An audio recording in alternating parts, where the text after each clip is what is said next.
So today I will be making this legendary cardboard piece of history called the Sonderkraftfahrzeug. simply PUMA. I made this machine because of the votes on my post where you can vote for the next vehicle. And without further ado, let's get to the video. So, I want this model to be perfect, so I have to find some references. Originally I wanted to use this model from Enlisted, but I didn't like the details on it. So I decided to use this 3D model I found on the internet. And I also found these blueprints that I will use for scale. The problem was that they weren't completely finished, so where something was missing I simply drew it in. I decided to use this hard paper instead of cardboard, because I want this to look like a real armor, which would be very difficult to do with a cardboard. But I won't get rid of the cardboard completely, I'll still need a thick piece of it for the chassis.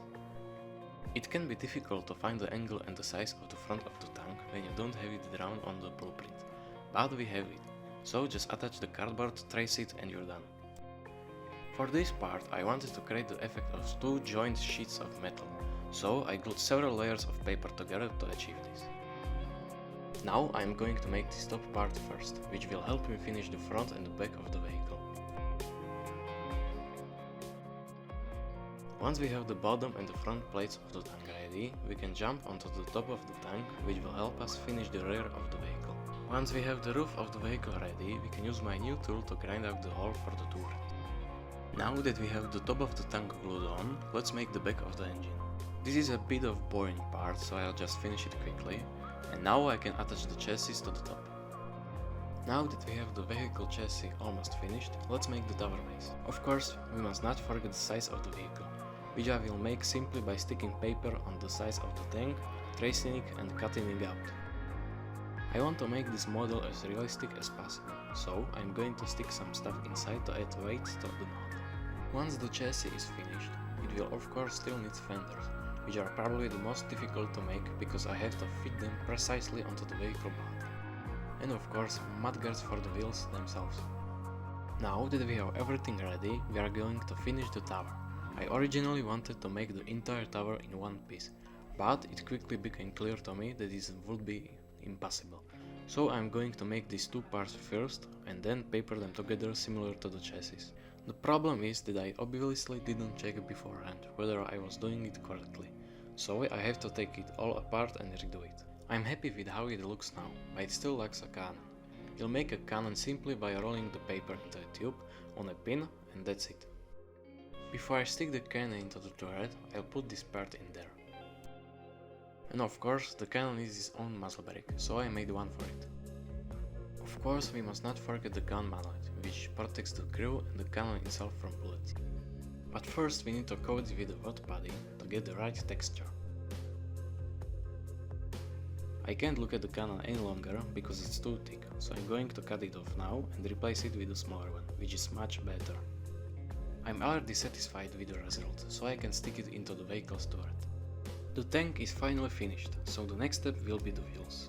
This will probably be the most painful part to make, because I have to make an awful lot of wheels, glue them together and add details. I'll stop here with one detail, because I want to show it in the video. Basically, I'm going to make a tire for a wheel by gluing several identical paper strips to the wheel to create the effect of tire. Of course, we have to mount all the wheels on something, so now we are going to make the suspension arms. The minor problem is that if I wanted to show you all the details, this video would take at least 2 hours, so I'll at least show you the results.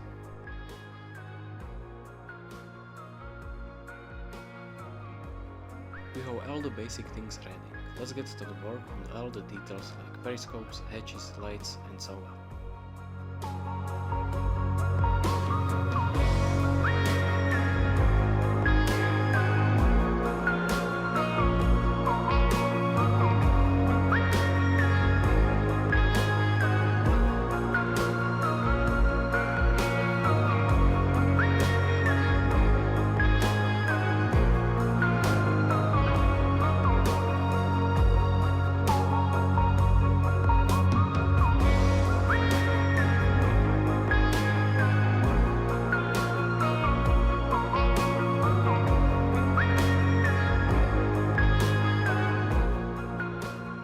So that's it, except for one thing, and that's the antennas made from guitar strings.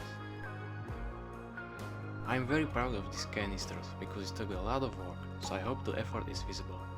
I will attach them to the vehicle with these straps. I forgot about this thing. I don't know what it's called or what it is, but it's belong there, so it'll be there. Doesn't this just look amazing?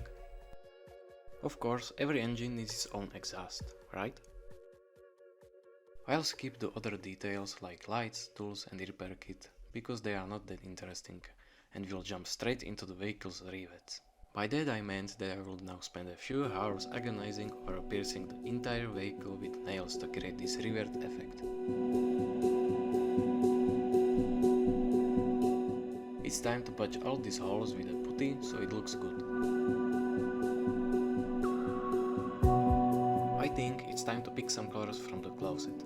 I originally thought about this camouflage for this tank, but I decided that I would rather use this camouflage for one of my future projects, so I used this one instead.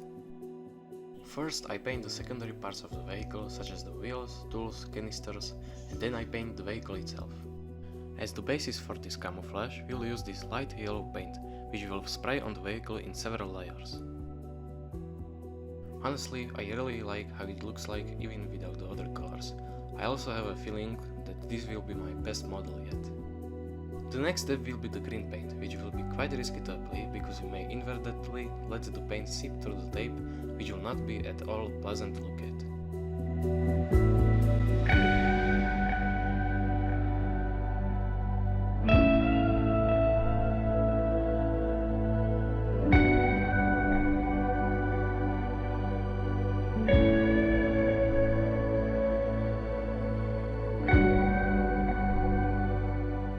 Now comes the most stressful part, which is removing the tape without ruining the paint.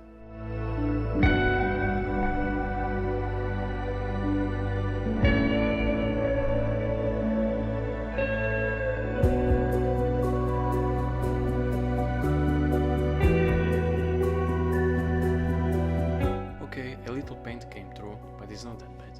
It can be fixed with a brush.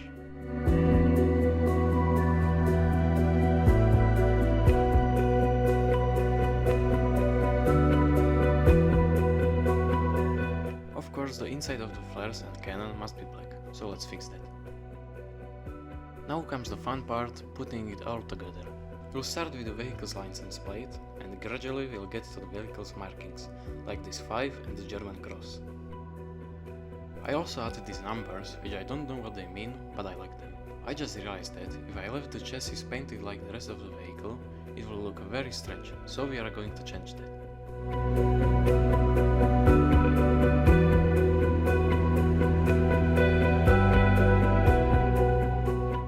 The last thing left to do is glue all the details.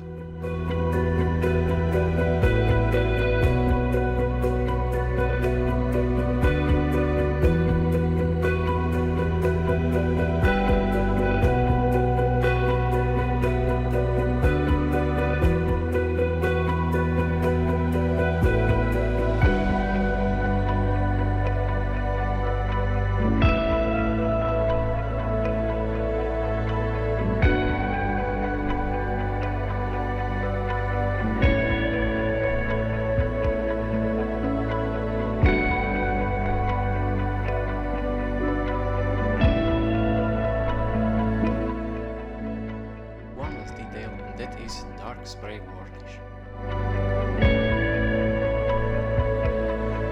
Well, that's all. Thanks for watching and see you next time. Here is the legend.